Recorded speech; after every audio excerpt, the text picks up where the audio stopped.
Donc, la question avec ce duo Messi-Neymar que l'on a beaucoup vu à Barcelone, un peu moins la saison dernière au Paris Saint-Germain, avec Messi-Neymar au niveau d'hier, de ce match contre Nantes, qui sera le patron de la MNM cette saison? Messi, Neymar, Mbappé. À cette question, 2 chroniqueurs ne sont pas d'accord. C'est donc un duel. Jingle.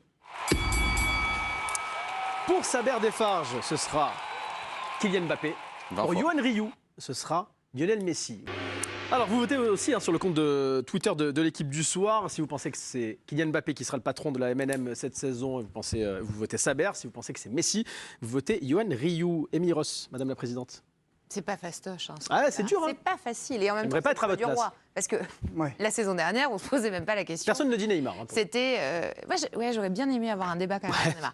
Mais on l'aura peut-être et je nous le souhaite. Moi, je rejoins quand même les arguments de Yoann. Parce que Messi est Messi, et je pense que malheureusement, la Ligue 1 et ce qu'on a vu l'année dernière de lui, ça nous a fait un peu oublier le Messi qu'il était. Et oui, on en parlait avec Nabil, le patron du foot que c'est en fait. Donc, au Paris Saint-Germain, on attend que Messi soit le patron, même si jusqu'à présent, et là où je rejoins Saber, c'est que oui, Mbappé en avait le costume, les crampons, il avait tout, mais parce qu'on ne pouvait aussi et on ne devait compter que sur lui. Donc ce que je souhaite au Paris Saint-Germain, et je rejoins Yoann, c'est que l'an prochain, ou en tout cas cette saison, Messi redevienne le patron, en espérant que ça aille jusqu'au bout de la saison, parce que cette Coupe du Monde, elle ne va pas nous aider. Je pense qu'on aura les mêmes débats au mois de janvier. Sauf que tout a été fait depuis, entre effectivement la fin de saison dernière et le début de cette saison, pour que Kylian Mbappé soit la pierre angulaire du Paris Saint-Germain. Et c'est pour ça également aussi qu'il a signé jusqu'en 3 ans. Avant de vous entendre, Nabil, parler de Messi notamment, Samuel, je vous la pose cette question. Qui sera le patron de la MNM cette saison si Messi et Neymar sont au même niveau qu'hier? Écoutez, je vais faire quelque chose que je n'ai jamais fait en 3 participations à l'équipe du soir, c'est ne pas répondre à cette question. Parce que... mais j'ai des arguments quand même. Oui, mais carton quand même. Il a des arguments de non-réponse. Non, mais c'est ça. Je ne réponds pas, mais je vais expliquer pourquoi je ne réponds pas. Mais ça mérite un jeu. Je refuse de tomber dans votre panneau de l'individualisme forcé. Pour moi, vous vous trompez tous les deux, parce qu'on ne peut avoir un Paris Saint-Germain qui marche qu'avec les 3. Donc, qui sera le patron? L'année dernière. Ils ont gagné le titre de champion et pourtant Messi et Neymar étaient moins bons. Parlons sérieusement, quand ils marchent en Ligue des Champions, il y a que ça qui intéresse les supporters du Paris Saint-Germain. Qu'ils soient le patron, les 3, ou que personne ne soit le patron, on s'en fiche. Ça veut dire quoi être le patron dans un club comme le Paris Saint-Germain? On a besoin, pour que le Paris Saint-Germain soit au top, que les 3 soient au top et jouent les uns pour les autres. Je prends l'exemple. La question que vous posez, c'est quoi être le patron? Je vous donne juste un exemple. Ronaldo, Benzema, version Real Madrid, le patron c'était Ronaldo en attaque. C'était pas Benzema, celui qui tirait les pénaux, qui tirait les coups francs. Alors c'est ça. Vous avez dit, c'est ça, c'est tirer les pénaux. Le seul truc qui nous intéresse, c'est savoir qui va tirer les pénaux. Pour le reste sur le terrain, mais on n'a pas besoin de hiérarchie, on a besoin d'avoir les 3 au top et qui jouent les uns pour les autres. S'il y a ces histoires d'ego, c'est terminé pour Paris. Mais il y aura toujours des histoires d'ego. Il y a des regards, par exemple, un truc très précis. Alors là, je vais parler de l'Argentine. Samuel, je comprends ce que tu veux dire, mais en dépit de tout, il y a quand même l'aura. Et regarde, quand l'Argentine, par exemple, gagne la Copa América, ils vont tous vers Messi. Là, on a vu la finalissima. Tous les Argentins sont allés vers Messi. Alors, on n'est pas en Argentine, on a avec ce PSG-là, mais on va voir. C'est pour ça que c'est très important, les regards. Et puis, n'oublie pas que Messi, quand même, il a aussi ses amis, entre guillemets. Il a les Sud-Américains avec lui. Et je pense que, tu vois, c'est important aussi de savoir se faire aimer par ses coéquipiers. Évidemment, Mbappé est très apprécié par ses coéquipiers. Mais aussi, c'est le vestiaire aussi qui choisit un peu qui est le patron. C'est le vestiaire. Je suis d'accord avec toi, évidemment. Paris devra gagner avec les 3 grands devant qui s'adorent, qui jouent ensemble. Mais en fait, quand tu es le patron, c'est pas souvent toi qui le décide, c'est les autres qui le décident. C'est ce que tu dégages. Et le vestiaire du Paris Saint-Germain, j'ai hâte de voir les réactions. Et tu sais, Messi, quand même. Mais Paris n'a pas besoin d'un patron parmi ces 3-là. Paris a besoin, par exemple, d'un patron en défense avec Marquinhos ou Sergio Ramos pour serrer la vis quand il le faut. Mais on n'a pas besoin de mettre un joueur plus en avant que l'autre dans ces 3-là, je pense. Bien sûr. C'est une erreur de le faire, je me permets de... Sauf que ça fonctionne comme ça. Quand Kylian Mbappé s'est engagé au Paris Saint-Germain en 2017, on lui a dit clairement, tu viens également au service de Neymar. Et c'est un rôle qu'il a parfaitement accepté. Et il l'a fait effectivement durant ces 5 dernières saisons. Aujourd'hui, la donne, elle est différente. Ça n'a pas fonctionné, effectivement. Mais peut-être parce que le joueur pour lequel il devait être au service n'était pas au niveau attendu. Moi, je posais la question, et je vous posais cette question, qui sera le patron? Et je prenais l'exemple de Ronaldo Benzema. On a souvent dit que Benzema avait été au service de Cristiano Ronaldo. Je vois mal Kylian Mbappé cette saison être au service de Messi ou de Neymar. Vous l'avez dit, Saber, c'est la pierre angulaire du nouveau PSG, entre guillemets. Il est en quête de record, il veut marquer des buts, il veut battre le record de buts de Cavani, voir tirer les pénaltys par Neymar, les coups francs par Messi ou inversement.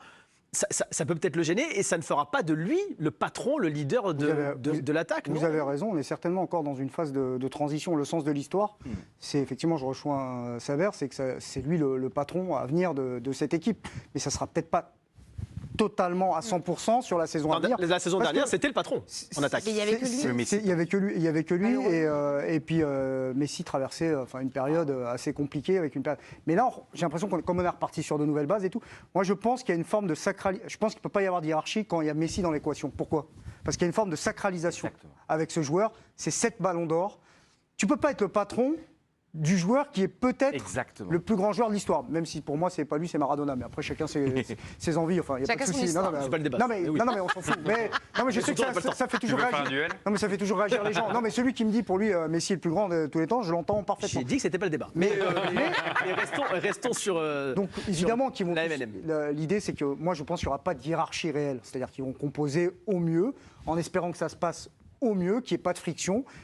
Les égos, tu as raison, il y en aura toujours. Et évidemment, pour que ça marche, il faut que chacun ait sa part, entre guillemets.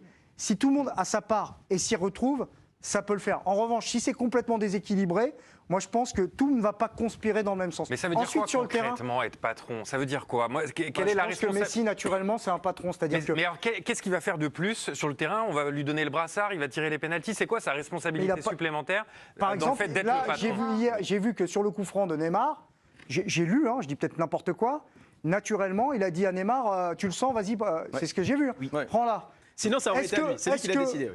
Est-ce que, même si c'est un énorme joueur, est-ce que Mbappé va dire à Messi, tiens Messi, tu la sens ? Bah vas-y, je te la laisse.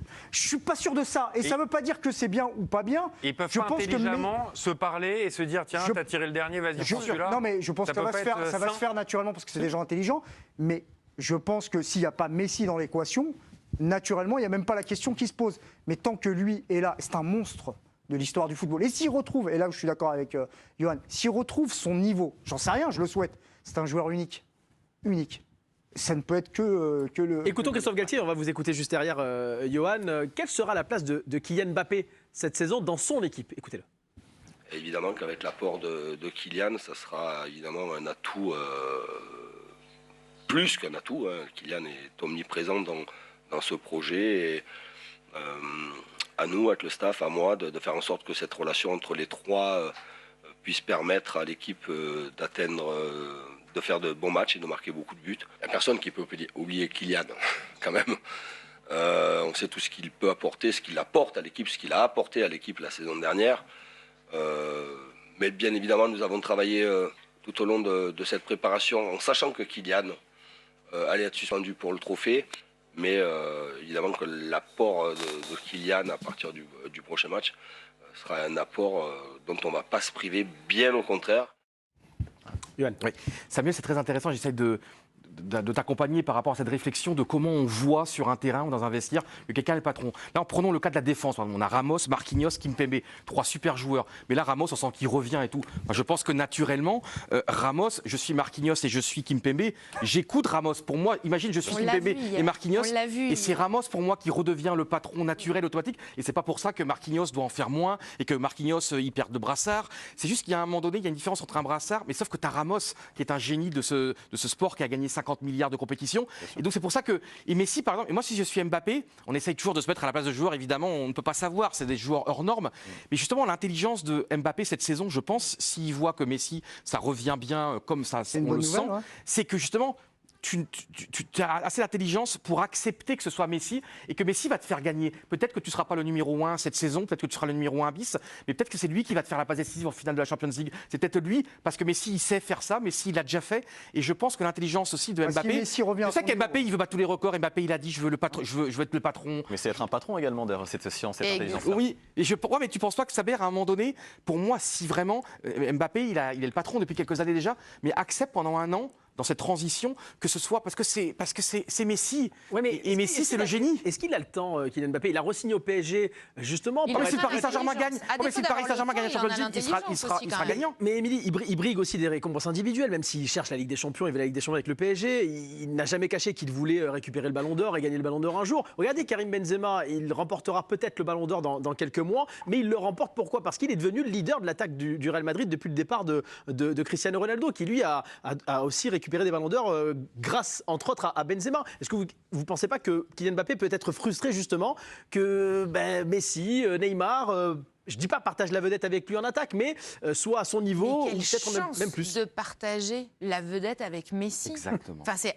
Pour moi, je me dis qu'Mbappé, en plus, en a l'intelligence. Oui, on parle toujours de ses records, etc. Et en même temps, tant mieux, parce qu'on lui a donné aussi tout l'espace pour le faire. Heureusement qu'il était là la saison passée, mais je lui souhaite aussi qu'on le ménage un peu plus. Et en même temps, normalement, le PSG aura assez de matchs à jouer pour qu'il y ait quand même... Parce que patron, ça ne veut pas dire non plus super buteur, à mon sens. Ça veut dire que tu as une sorte de lead naturel où effectivement, et là où je te rejoins, et c'est limite, comme disait Nabil, limite ça ne s'explique pas. Messi est Messi, un patron est un patron et tu n'arrives pas à le définir parce que tu as une aura, tu as un lead autour du terrain. Était-il patron la saison dernière avec ses performances alors? Messi, non, mais parce que pour moi, Messi est arrivé, et je ne parle pas du sportif, il n'avait pas l'aura du joueur qu'on attendait. Il n'avait pas le niveau non plus. Et en plus, sportivement, ça n'allait pas, mais même dans sa communication, dans le collectif, etc., on ne sentait pas un Messi intégré. Et là, on avait au PSG une Mbappé dépendance qui était quand même très complexe. Aujourd'hui, si on a le luxe d'avoir ce débat en se demandant Messi, Neymar, Mbappé qui va briller, mais débattons toute la saison. Il faut que Messi, la clé, c'est quand même, vous avez raison, la clé, et puis c'est pas le sens de l'histoire ni la dynamique. On peut avoir des doutes sur Messi, évidemment. On ne sait pas s'il va faire une grande saison. Il y a la Coupe du Monde, notamment, qui est le point d'orgue. On ne sait pas comment il va revenir. Non, Mbappé, on a quand même un peu plus de certitude, pour des raisons évidentes. Après, moi, Mbappé, je pense qu'il n'est pas là pour... il est là pour composer sans composer, lui. Les Harlem Globetrotters, ça va un moment, quoi. Je veux dire, il veut écrire son histoire. Et écrire son histoire, c'est pas être un bis ou numéro 2 ou numéro 2, c'est être numéro 1. Et d'ailleurs, Neymar a quitté Barcelone un peu pour ça aussi, parce qu'il était dans l'ombre de Messi en attaque, même s'ils s'entendaient très bien les deux, ou s'entendaient même très bien les trois avec Suarez. Il a aussi quitté le Barça, Neymar, il y a quelques années, pour devenir le numéro 1, Yoann. Oui, mais Neymar a quand même eu... souvent on l'oublie, de terribles blessures au Paris Saint-Germain, il y a eu des échecs sportifs. Donc Neymar, je pense que déjà lui, il serait très heureux de revenir à 100%. Et encore une fois, Neymar, après vous allez me dire, je suis béni oui, je crois absolument en ce nouveau Paris Saint-Germain. Je ne dirai jamais ça. Mais je suis très... non mais par rapport à ce qu'on voit même au Japon, franchement, ce PSG-là, je le sens bien. Et surtout, tu sens que physiquement, les trois reviennent bien. Et donc ça veut dire que Neymar, je pense qu'il serait très heureux. Neymar, peut-être il a abandonné ses rêves absolument, tu vois, individuels ou individualistes. Il a déjà marqué l'histoire. Et je pense que Neymar, déjà, à revenir à 100%, il sera heureux de gagner, même s'il est le 1 bis ou le 2. L'important, c'est de gagner maintenant avec le Paris Saint-Germain. Musique de la Ligue 1. Pourquoi? Parce que Monsieur Ligue 1, figurez-vous, a remporté son premier duel ce soir. Vous avez voté sur le compte Twitter de l'équipe du soir. Qui sera le patron de l'attaque parisienne cette saison, après les prestations de Messi et de Neymar hier? Mbappé, Neymar, Messi. Eh bien, c'est Samir Defarge qui l'emporte 65%. Personne n'a dit Ekitike. Personne n'a dit Ekitike, effectivement, qui n'a pas encore joué de match avec le Paris Saint-Germain. Et moi, j'ai fait quel pourcentage pour mon boycott? Rien. Vous avez déjà écopé d'un carton jaune et c'est déjà pas mal. Mon cher du pénitentiaire. Je pense qu'on n'aura pas. On va beaucoup parler du Paris Saint-Germain, évidemment, cette semaine.